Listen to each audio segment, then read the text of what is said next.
안녕하세요. 준원입니다. 여러분의 꿈은 무엇인가요? 현재 열심히 꿈을 향해 달려가는 분들도 계실 것이고, 혹은 현실이란 벽 앞에 꿈은 사치라는 생각으로 포기한 분들도 계실 것입니다. 제 꿈은 무엇일까 생각해보니 초등학생 때 과학자라고 했던 게 마지막이었던 것 같아요. 그 이후엔 그냥 남들처럼 학교 다니며 고3 졸업할 때까지도 진로를 정하지 못해 갈팡질팡 했었죠. 그렇게 무엇을 좋아하는지조차 모르고 꿈이란 단어를 마음속 깊이 묻어둔 채 지금까지 살아가고 있습니다. 오늘 읽어드릴 소설 여우별 분식집은 현실 앞에서 좌절하고 꿈을 외면한 채 사는 분식집 사장과 꿈을 꾸며 현실을 꿋꿋하게 살아가는 아르바이트생의 만남을 그리고 있습니다. 현실의 벽 앞에 분식집 사장 재호는 꿈을 꾸는 것조차 외면한 채 하루하루를 버티듯 살아갑니다. 매사에 흥미도 의욕도 없이 흘러가는 대로. 하지만 가족도 친구 관계도 어쩌다 맡게 된 분식집 장사마저도 뭐 하나 제대로 흘러가는 것은 없었죠. 그런 분식집 여우별에 아르바이트생 세아가 등장합니다.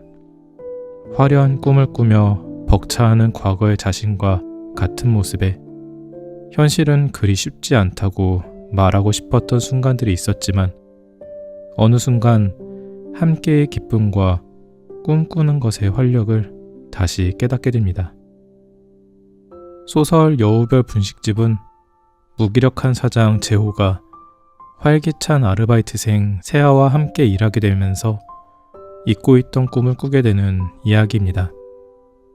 모든 게 어긋나고 망가져가던 시기에 우연히 세아와 함께 일하면서 활력을 찾아가고 어긋난 관계들을 다시 맞추고 외면했던 꿈을 마주하게 되죠. 재호라는 인물을 통해 현재 저의 모습을 바라보았습니다. 꿈을 포기한 채 다람쥐 쳇바퀴처럼 살아가는 삶에 회의감을 많이 느끼고 있었거든요. 늦었다는 느낌도 있지만 지금부터라도 나의 꿈에 대해 생각해보려 합니다.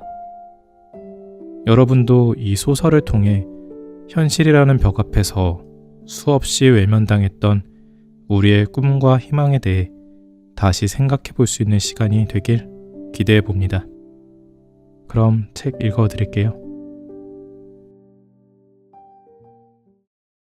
교복을 입은 3명의 여학생이 왁자지껄 떠들며 골목을 향해 걸어갔다. 그들 앞에 길게 펼쳐진 골목은 양옆으로 다양한 가게들이 즐비한 상점가다. 골목 초입 한가운데 있는 크고 높은 단풍나무를 지나 더욱 깊숙이 들어갔다. 저 멀리 밖으로 나온 전철이 덜컹덜컹 소리를 내며 바람을 맞다가 다시 땅 아래로 숨어버렸다. 학생들이 연신 까르르 웃으며 어느 가게 앞에 섰다. 그들이 선 곳은 떡볶이와 튀김을 파는 분식집 여우별. 유리문을 열자 좁은 가게 안이 나타났다. 저 앞에 겨우 3개의 테이블이 따닥따닥 붙은 채 손님을 기다렸다. 학생들이 바로 옆 네모난 조리실을 지나 평소 자주 앉는 테이블로 자연스레 향했다. 테이블을 옆으로 살짝 떼어놓은 뒤 자리에 앉은 그들은 마치 달리기 시합을 하고 있는 것처럼 자신들이 가장 먼저 왔음에 기뻐하며 큰 소리로 떠들었다. 학교에서 있었던 일들로 한창 이야기꽃을 피울 무렵 가게 문이 스르륵 다시 열렸다. 이번에는 손님이 아니었다. 시커먼 수염 자국이 구렛나루부터 턱까지 짙게 있는 가게 주인 재호다. 그가 손에 묻은 물을 앞치마에 닦으며 안으로 들어왔다. 원래 그는 화장실을 가거나 밖을 서성일 때면 문을 잠그지 않는 편이다. 그것은 이미 와 앉아있는 단골 학생들도 잘 알고 있었다. 평소에도 그들은 주인 없는 텅 빈 가게에 마음대로 들어와 정수기에서 물을 뜨고 수다를 떨며 재호가 오기를 마냥 기다렸다. 어차피 이곳은 그들에게 아지트 같은 곳이었다. 안녕하세요. 여학생들이 재호를 향해 손을 흔들며 반갑게 인사했다. 재호는 무표정한 얼굴로 고개만 살짝 끄덕이더니 몸을 돌려 바로 옆에 위치한 조리실 안으로 들어갔다. 그곳엔 철판 떡볶이 팬이 창문 아래에 있고 그 옆에 설거지를 할 수 있는 싱크대가 있으며 벽 앞에 튀김 조리대가 조그맣게 있다. 방금 재호가 지나온 방향으론 어묵기계와 계산대가 나란히 자리했다. 재호가 의자에 철퍼덕 앉았다. 그는 주문받을 생각은 하지 않고 창문 쪽으로 고개를 쭉 내밀어 멍하니 밖을 봤다. 선선한 바람이 뺨에 와닿았다. 그렇게 가을의 시작을 느꼈다. 하지만 아름다운 풍경과 날씨에 특별한 감정을 느끼진 않았다. 그럼에도 여전히 날씨의 변화에 주의를 기울이는 것은 아무런 감정 없이 반복하는 그저 오래된 습관일 뿐이다. 그리고 창문은 포장 손님을 맞이하기 위해 하루 종일 열어둔다. 떡볶이 3인분이요. 높은 톤의 목소리가 귀에 닿았다. 재호는 귀찮다는 듯 대답도 않고 귓볼을 살짝 만지며 가볍게 인상을 썼다. 이미 양념이 배어있는 떡을 주걱으로 휘저으며 더욱 벌겋게 만들었다. 떡볶이를 떠 초록 접시에 담고 마지막으로 계란을 위에 얹었다. 그렇게 한 번 더 한 뒤 2개의 접시를 양손에 들고 테이블로 터덜터덜 걸어갔다. 한창 수다에 열중이던 학생들은 김이 모락모락 나는 접시를 보며 한껏 들떠 환하게 웃었다. 왔다. 재호가 테이블 위에 접시를 탁 내려두고 다시 자기 자리로 몸을 돌렸다. 재호의 뒤통수에 대고 감사합니다라고 소리친 학생들이 떡볶이를 호호 불며 입에 넣었다. 한동안 뜨거움에 정신을 못 차리던 학생들이 떡볶이를 삼키고는 비평을 쏟아냈다. 맛있다. 맛있다고? 왜 이렇게 관대해? 난 그냥 그런데. 넌 어때? 나도 별로야. 원래 여기 맛없어. 조용히 말해. 제자리로 걸어가던 재호의 귀에 그들의 속닥이는 소리가 들렸다. 도대체 맛이 없다면서 왜 매일 출근 도장을 찍는 건지 이해할 수가 없었다. 어차피 맛에 대단한 신경을 쓰는 편이 아니었기에 매출에 도움만 됐으면 상관없다는 생각으로 비평을 무시했다. 사실 매출에도 큰 도움은 안 되었지만 이후로 여학생 무리들이 연달아 들어와 나머지 2 테이블을 채웠다.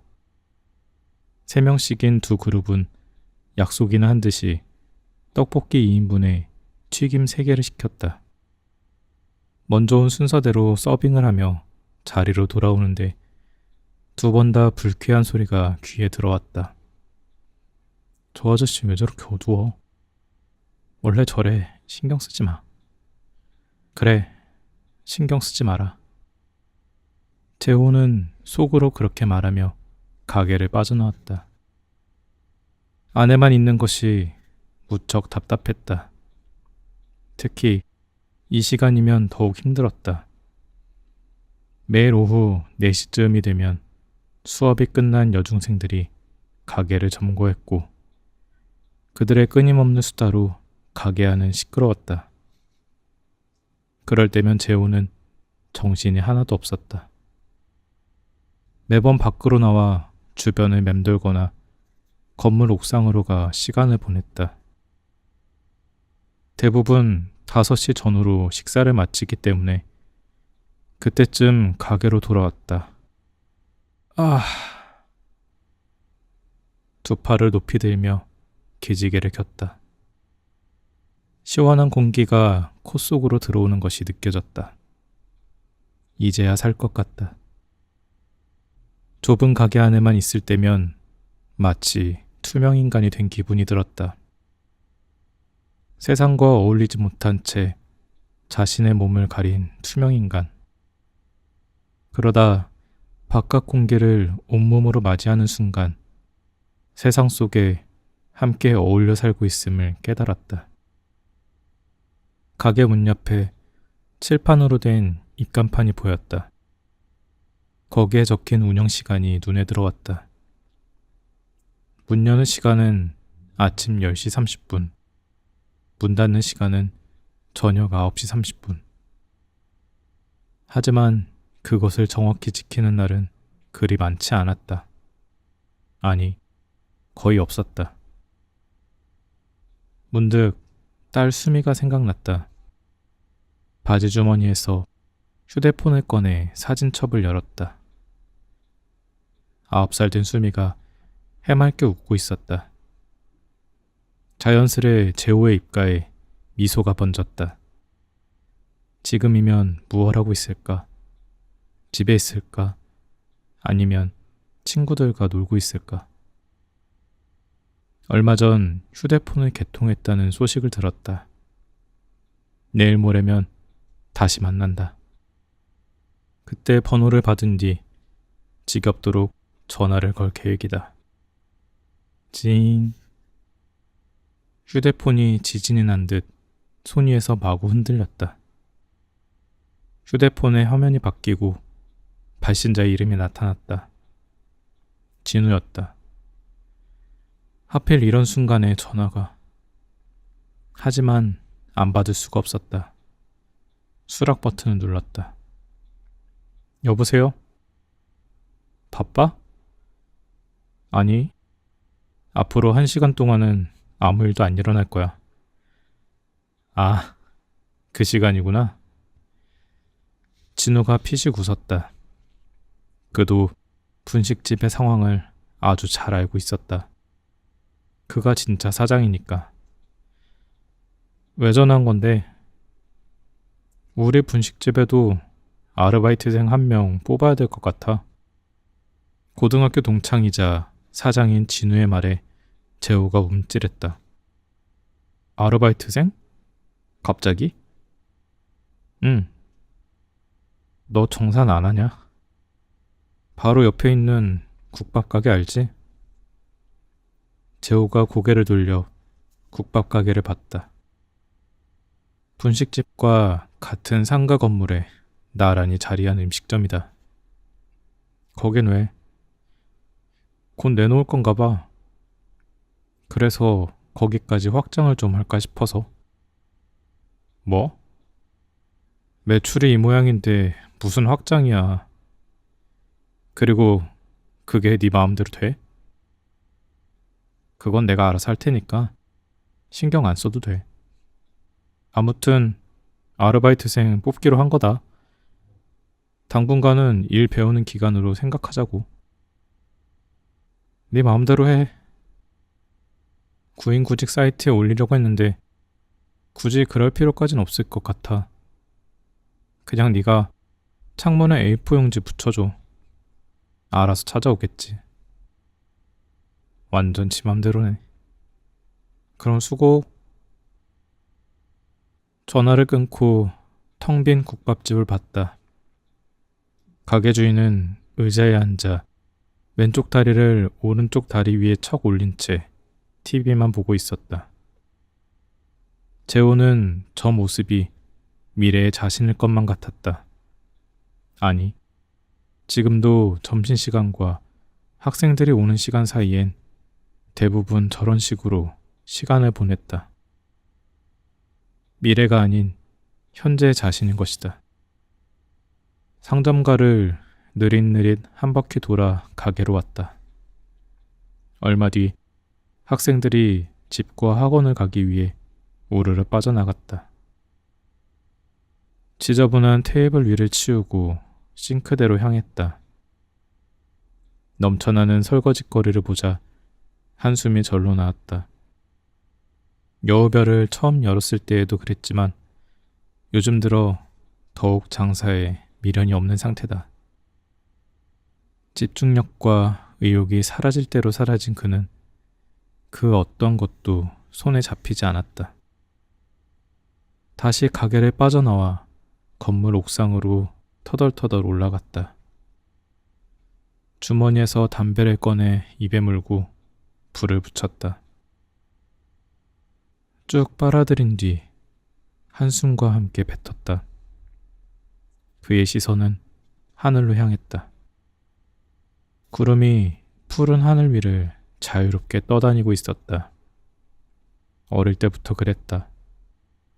답답하거나 마음이 불편할 때면 고개를 들어 하늘을 봤다. 그러면 기분이 묘했다. 좋은 건지 아닌 건지 헷갈렸다. 그럼에도 푸른 하늘과 어딘가로 움직이는 구름을 봤다. 나이가 들수록 그 횟수가 잦아지고 있는 게 문제라면 문제지만 담배 끊어야 되는데. 중얼거리며 담배를 입에 갖다 댔다. 어차피 불가능하단 걸 누구보다 잘 알고 있었다. 그래서 절대 자신과 약속하지 않았다. 금연하겠다는 약속을. 그저 죄책감을 느끼며 매일 담배를 꺼냈다. 날씨가 이렇게 좋은데도 청승맞게 담배를 물고 있는 게 제오 자신도 마음에 들진 않았지만 그럼에도 끊을 수 없었다. 어쩌면 그에게 이 순간이 하루 중 여유를 느낄 수 있는 유일한 시간인지도 모른다. 언제나 그렇듯 옥상 난간에서 담배를 물자마자 다양한 생각들이 그의 머리를 스쳐갔다. 정리되지 않은 고민과 걱정과 그리움이 대부분을 차지했다. 하지만 답을 찾을 수 없었다. 그나마 위안이라면 평소 마음을 답답하게 만들었던 막연한 고민들이 담배 연기와 함께 하늘로 날아갔다는 점이다. 그것이 매일 옥상을 찾는 이유다. 그리고 언젠가 이 자리에서 그 해답을 얻을 수 있을 거라 그는 내심 믿었다. 몽당 연필이 된 담배를 바닥에 휙 던지고 발로 뭉갰다. 느릿느릿 계단을 내려와 다시 가게 안으로 들어갔다. 더 이상의 손님은 없을 것이다. 매출의 상당수를 차지하는 것은 점심시간 주변 상인이나 직장인들의 포장 주문이었다. 테이블을 차지하고 앉아있는 학생 손님들은 오히려 도움이 안 됐다. 정리하자면 여우별의 피크 시간이 지난 오후 5시부터는 손님이 거의 없다는 얘기다. 그렇게 자신을 설득하며 오늘 장사를 마치기로 했다. 매일 이런 설득에 아주 자연스럽게 넘어갔다. 앞치마를 벗고 대충 정리를 마친 뒤 가방을 메고 가게를 나와 밖에 서 있는 칠판을 안으로 집어넣었다. 문을 잠그려 열쇠를 쥔 손을 위로 쭉 뻗는 순간 문득 떠올랐다. 진우의 지시가. 손을 내리고 다시 가게 안으로 터덜터덜 들어갔다. 조리대 아래에 있는 A4 용지를 들고 계산대 앞에 섰다. 그곳에 있는 볼펜으로 대충 휘갈겼다. 진우가 말한 건 컴퓨터 문서 프로그램을 이용하라는 것이었고 그 사실을 잘 알고 있었지만 신경 쓰지 않았다. 유리문으로 가 A4 용지를 안쪽에 붙인 뒤 다시 밖으로 나왔다. 문을 잠근 재호가 뒤도 돌아보지 않고 집으로 향했다. 유리문에 붙은 종이엔 아르바이트생 구함이라고 삐뚤빼뚤 적혀 있었다.